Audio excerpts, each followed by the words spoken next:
Okay, and since it's been a couple minutes and I haven't seen anyone else join, I think we'll go ahead and start, even though we're going to start just a minute early. Tonight in this breakout room, we're going to cover recruiting Fair Board members. And we have a couple of agents and Fair Board members joining us to share how they handle this within their counties or districts. So tonight we will start with Michelle Barron and Charles Atkinson, and they are going to share with us from the Cottonwood District. Thanks, Kelsey. I do have Charles Atkinson here, who is our Fair Board president, and I'm going to let him really visit about how they go about recruiting new Fair Board members, how they kind of manage that process, how they invite people to be a part of that. Okay, thanks, Michelle. This is one of the toughest topics we have because a lot of times your fair boards like ours, we're all getting older now, and trying to get the young adults and the young families involved is really tough. Everyone's pressured for time. They're all busy with sports and everything else. And we're always trying to make that change to let them know that the 4-H and the fair is just as important as playing baseball and all that. So that makes it really tough animal to get together, because it's like trying to herd cats sometimes. But when it comes to finding Fair Board members, I mean, it's an evolving method. I was talking to Michelle earlier. I mean, we used to have a Fair Board member from every township, plus 3 appointed by county commissioners and 3 at large. But as things have progressed, our board has gotten a little bit smaller because of people not being in those townships anymore, or else they're just not, and they've grown older. But the whole trick to it is finding that person's niche, what their specialty is, what their item is that they like to do. Some people like to organize things. Some people may just be particularly involved in beef, or they just like to organize. So it's a process of just visiting with people and finding out what their niche is and what makes them excited. But when it really comes down to it, the whole thing is to ask. If you don't ask, no one's going to. I don't know how many other people have people come up to them and says, "Hey, I want to be on the Fair Board." They see how much work it is, and they see how much involvement there is. But every once in a while, you'll get 1 or 2 that says, "I want to be involved," and you definitely grab them every chance you get. And I always try to take our new board members and put them with somebody that has been seasoned, just to show them the ropes and get them comfortable. So let them learn from the mentors, and then cut them loose on their own project and let them take care of an area. That's a good way to keep them, but the hard part is trying to recruit them and trying to get them involved. And it seems to be harder and harder all the time, but you just have to ask, and you just have to find that person's interest and get them out there to be involved. I will tell you, don't tell them that there are only 2 meetings a year and they only have to be at the fair for 4 hours, because that doesn't work. You all know that during Fair Week, everybody's there 200% of the time. And now we have broken into our board now. We've gotten into shifts because as we have gotten older, we found out that we can't run that 5 a.m. to 1 a.m. Fair Week anymore. So we do have some board members that come in shifts. We have an early shift and a late shift, and things like that work for us. But it's finding those people that were past 4-Hers. One of my friends, who's actually a president of another fair in Southwest Kansas, never was in 4-H. He was actually a manager at a business, and he came out one time and just asked if he could help, and we had him hook, line, and sinker after the first 2 days. So you just never know when those jewels are going to pop up, and those are the ones you have to always consistently look for. And you did add 2 new members this last year, kind of just came on board and were interested in helping. Was it Jason? Yeah. Who had been involved several years ago, had kind of come out to just volunteer and see what he could do to help. And as his interest grew and he learned more about it, they made that ask and invited him to be a more integral part of that. And he's been a good addition. And then we had another, actually one of the 4-H dads who had stepped in as a superintendent for one of the 4-H departments a couple of years ago, same thing, kind of recognized that that was maybe an area that he could look at helping during that week. And you've got some folks who sometimes do stuff ahead of time and maybe not as much during actual fair. I mean, everybody's kind of on board Fair Week, but there are some things that they may be involved in that are much earlier and not as much during Fair Week because of the other activities that they do. Yeah, I've got a couple guys that they like to do some of the specialty events that we do during off season. I also have a couple other gentlemen that they are basically my salesmen. They could sell ice to Eskimos, and they end up bringing in our sponsorship money. And that's all they do. When it comes Fair Week, they're not there. They might show up to sell a concert ticket, but other than that, we don't see them during the Fair Week. But they're out right now doing fundraising, and they love doing it. And it's gotten to the point now that they just walk into the business, and the business hands them a check. They don't even have to discuss it anymore. And those are your diamonds in the rough. Those guys like that, or and gals, when you have that connection, those are special. So there again, you just have to find out what their niche is and put them to work. We also, when we have someone that's interested, we do kind of do a informal interview, so we know a little bit more about who they are and what their intentions are and what they want to do. And that's for our safety and their safety, and also the kids. Questions? And actually, I think if you've got questions, let's hold on to them until we hear from our next county. Thank you very much, Michelle and Charles. So also tonight joining us is Krista Hardy from the Southwind District, and Krista has Jesse Nevin joining us as well. So with that, I'll turn it over to them. Thank you, Kelsey, for the opportunity to visit with the group tonight. And I want to thank Jesse for joining as well. We did not team up and go to the same site, even though we live about 1.5 miles apart. We could have probably done that. But I found it interesting what the last group had to say. In Neosho County, our fair is, I'm going to say, much smaller than what it sounds like they had. Our fair is very much 4-H oriented. We're not necessarily focused on evening events or things such as that, like concerts or a carnival coming in. We do have 21 elected members on our fair board. They represent the townships across the county. We also have at-large positions. We try to have a rep from each club in the county. There are 9 clubs. And so as the fair board recruits or tries to talk people into serving on the board, we try to keep that in mind. Others can join the Neosho County Fair Board by paying their dues. So as far as recruitment and retention, as I look across our fair board, and Jesse, feel free to chime in here, I think we have a mix of both current 4-H parents as well as people that maybe have graduated out their children out of the program. But many continue to stay on even after, their kids are out, which I think is a positive. As far as retention, I think one thing that we do that I'm not always super crazy about is the fair board meets on a Sunday night. And I heard the previous group, talk about competing with sports and things like that. So I think by us meeting on a Sunday evening, those individuals that are tied up with sports and such as that Sunday night is an opportunity for them to be active and come to a fair board meeting.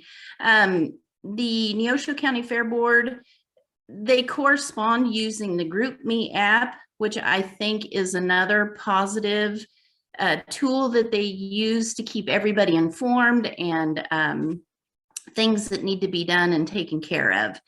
I would say 95% of the time, we always have a quorum at our fair board meetings. And they have a good working relationship with Extension, I feel, with the agents in the county. The other thing that the Fair Board has been very successful at is writing grants. And Jesse, if you want to chime in here and maybe talk about, give your perspective as a Fair Board member. So.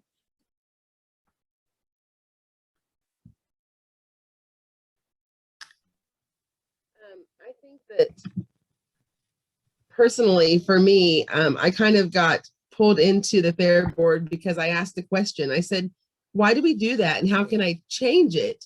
And they said, join the Fair Board. And I said, okay, let me know when there's a position. And I got a phone call one night and they said, do you want to join? And I was like, yeah, okay, I'll do it.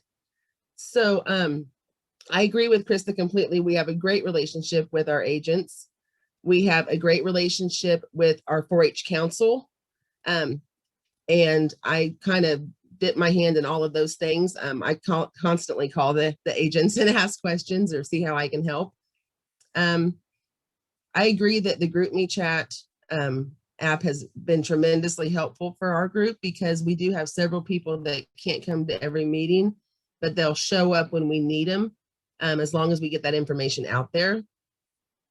I think I've been on the Fair Board about 7 years now.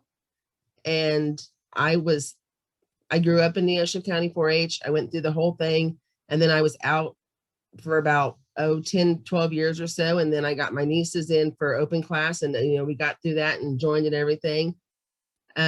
We are very small as far as the type of fair that we put on. It is very 4-H based. We don't try to do anything big. We try to focus mainly on what we're there to do for the kids and make it the best experience possible. We have wonderful Fair Board members and we do, like the others talked about, we kind of have those people who have their specialties. One person who's able to go out and find the money. That's your best person ever. The grant writing that Krista has been so helpful with.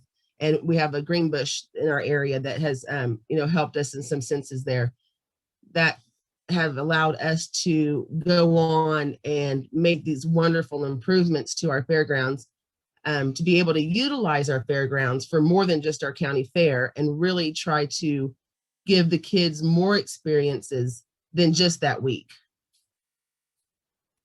I don't know, Krista, what else are you thinking? I think that sounds good. I don't know that we do anything earth shattering as far as recruitment and retention. You can't make anybody do anything they don't really want to do or have a passion to do. So all of the members are very passionate about it. Kelsey, anything else? I don't think that I have anything else, but I will ask, are there any questions? And we can use this opportunity to have Krista and Jesse and Michelle and Charles answer questions. We also could use this opportunity if any of you would like to share how Fair Board members are recruited within your counties or districts. I think we would definitely welcome that additional information. We actually have about 15 more minutes before we need to join another breakout session. So I'll just give you guys the opportunity to unmute and share if you've got things to share about how you recruit within your county.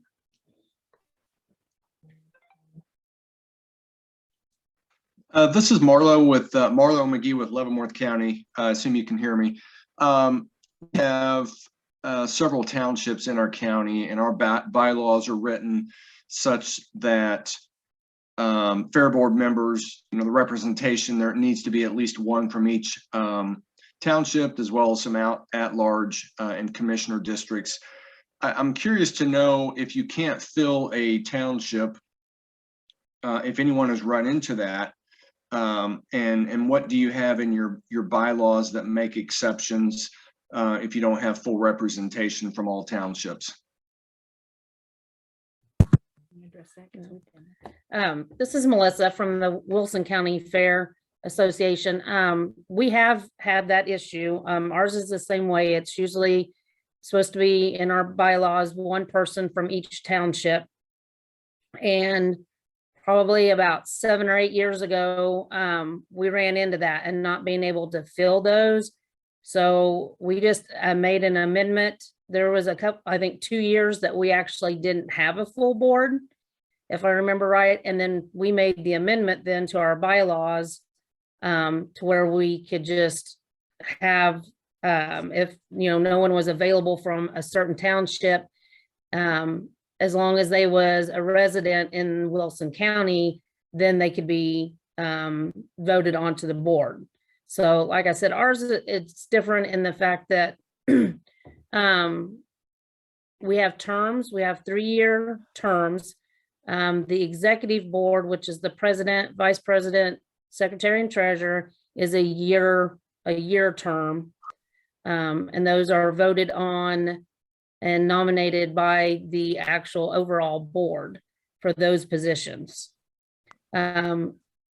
So the township ones, then like I said, we try to go out recruit each year, if somebody is not wanting to come back, and then they're voted on, we do the interview process, which we actually just started doing, which I'm glad to do that now so that we have an idea, because we were getting so many people that didn't have a clue like what was going on. I want to be on the fair board. And then when I would explain to them what all it entails, they were like, oh, okay, never mind. Because how ours is different is it is the Fair Association. We, but we also have to, well, we don't have to, but we also in our bylaws have to provide a rodeo or community entertainment every year. So that's where our board also oversees. We just moved back to a PRCA rodeo for 2 nights. We also do a demo derby. In the past, we've done up to 3 other big events, not during fair week, not having anything to do with fair, but we use those events for more or less for funding. Even though we get a little bit from the county for funding, we use that for our funding. So our board has other committees that are broken down into overseeing that as well as fair. So that's where I think it sounds like a lot of our differences are doing that. So we do try to do the interview process. If we have someone that wants to volunteer, and explain to them that it's not just about fair, but we do let them choose. If they don't want to participate and help with rodeo, they don't have to. Or if they don't want to help with the demo derby, they can choose what committees, subcommittees, as I call them, to be on. And then that way we can use their strength and weakness, and help with something with fair and stuff then. And then superintendents, we really try to get superintendents to volunteer to help at fair. And that is a big additive from the community people to help with that, and not necessarily the parents being down there and having to help with projects and checking in of things, as well as trying to, wrangle their kids around and their projects at the same time. Hey, Melissa, one additional follow-up question, if I may, because you mentioned 1-year terms for your officers. Do you mandate that it's 1 year, and they step aside after that first year or after that 1 year? No, they can, as long as they want to stay. Like I said, I was secretary for, I think, 3 years, and then I've been president for 7, I think 6 to 7. We were talking about the other day. So far we haven't ran in with that issue. We've just, I assign what I call a nominating committee every fall, and that's made up of 3 board members, and then and myself, or the acting president at the time, to assist in, they ask, do you want to stay? If you don't want to stay, then we ask that. So if I was to say I don't want to stay, then I would ask, for who I would nominate or suggest to fill my position. and then they talk to them and stuff. The committee would do that and do the interview process. Got it. But so far, we haven't ever had a trouble with that. We did have the former president before me, he just asked to move to a different office. He said he didn't want to be president anymore. So we traded spots actually. And then he went to being secretary and I went to being president because at the time, nobody else wanted to do it. I've been the first female president ever of the Fair Board. And actually our board is made up of probably 70% women now, and men versus, men overall board wise. Thank you. Thank you. You're welcome. Yeah, Marlo, this is Charles Atkinson. We had the same issue with our county fair when we started. We were required to have one individual from every township.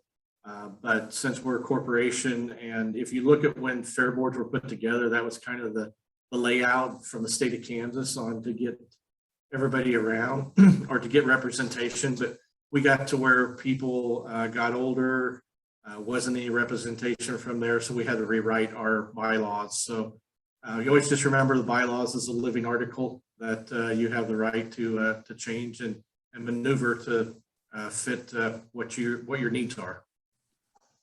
Music to my ears. Thank you.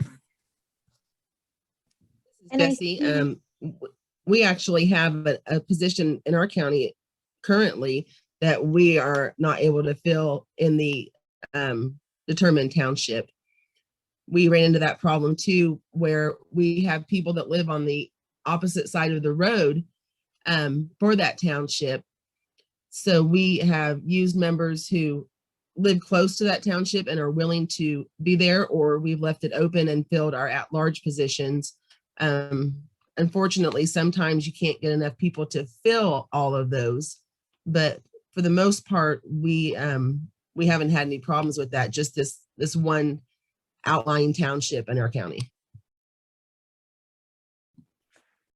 Okay, awesome. Thank you. So I see a question from Kay. Can you share your interview questions, please? And that's something that if you'll get those to me, I'll be happy to share those with Lexi, and we'll send those out to everyone at the end, unless it's just a few questions that we could share here. I'm guessing it's more than that, and we'll want to share those with the large group. So with that, any other additional questions or comments or things that you guys would like to share as far as board recruitment?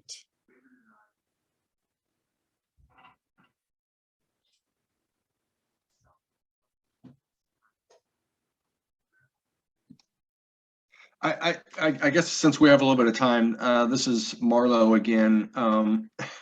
Well, I can't remember who it was that was speaking, and it sounded like all of the board members were engaged and enthusiastic. I wish we could say that here. I guess I'm just curious if any of the other individuals have run into board members that, I know the key word is volunteer, but if you don't volunteer, then why are you on the board?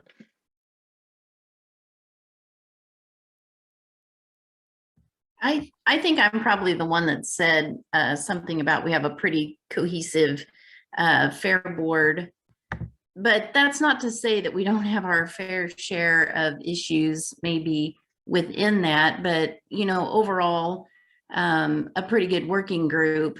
In actuality, they are needing to review their bylaws and make some changes to maybe address some of those issues that come along. I mean, what do you do when somebody is elected and then they never show up to a meeting? Is that kind of what you were talking about, Marlo? Well, they show up, they're just not active participants. And one of you mentioned committees, and I tried to author some committees, and even our code of conduct mentions that members will be part of committees. But yet we got pushback on it. It's just like, okay, I'm trying to get some organization. Some of the fair board members were on board with it, but finally, when it came up for vote, people were like, "Oh no, I don't want to be pinned down. I don't want to be put on a committee. to have to do anything. It's just, it's kind of bizarre. So I I know will some say, committees, so go ahead. I will say that with our fair board, we don't tend to do committees until the committee is needed. Rather than telling somebody at the beginning of the year, okay, you're going to do this, you're going to do this. We set up committees if we have a special project, or we do a huge fundraiser every year, and we'll set up committees for that sometimes. But it does get put on a lot of people, you know, that you have your 5 or 10 maybe that are the ones who do the majority of the work. You know, I will tell you that for the first 5 years I was on the fair board, there was a member who never showed up. I never saw them at a meeting. And I did ask why, you know, is this person still on here if they don't show up and help? And somebody said, well, they come to the fair and help. And I was like, yeah, but we're not just the fair. Like some of you have said, we do fundraisers throughout the year. We do events, we do spring shows, we do a lot of things that are just not the county fair. I think one of the reasons our fair board does have so much invested in it is because almost all of our fair board members are also superintendents or countywide leaders. So we're not, you know, we're not just saying we have to do this stuff for the fair. We're invested in it all year long on both parts of that. I personally am countywide leader for 2 projects. And I think being a fair board member has also helped with that. But I do feel your pain on trying to get people to show up and be active the whole year. Thank you, Jesse. This is Richard Dugan, a fair board member in Potawatomi County. We have 10 individuals that serve on our fair board, and the township kind of model intrigues me.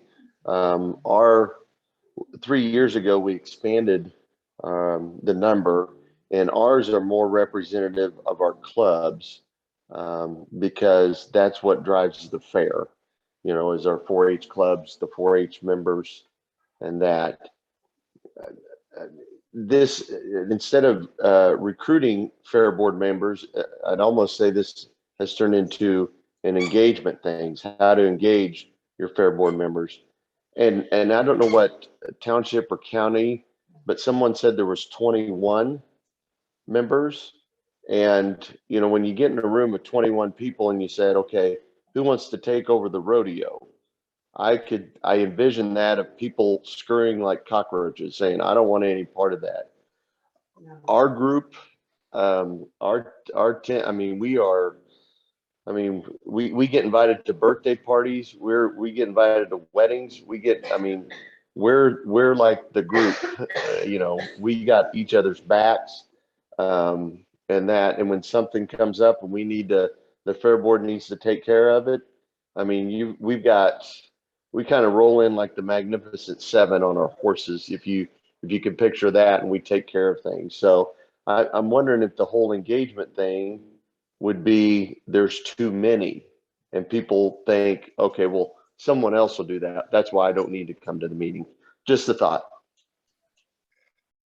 Well, this is Marlo again, and our fair board is 21. One of the presenters mentioned 21. I totally agree with you, Richard. I couldn't agree with you more. We probably have too many people. Yeah, and it's nice that you have 21. I mean, I would love to have and I thought I began my second tenure as a fair board member for, you know, this will be my first of 3 more years. But after the 3-year term's up, I'm done being a fair board member. My kids have, you know, my son's the last year this year. But I would like to see us have like an auxiliary unit to where, okay, it's fair week. Hey, Richard, we need somebody to do this. Hey, I got it. I'll take care of that. You fair board members, I'll come up and help out with this event, and just have an auxiliary membership. I don't vote on anything. I don't decide anything. They just give me the key to whatever, you know, like, hey, we need someone to drive around the trash wagon. You bet. I can do that Saturday during the fair.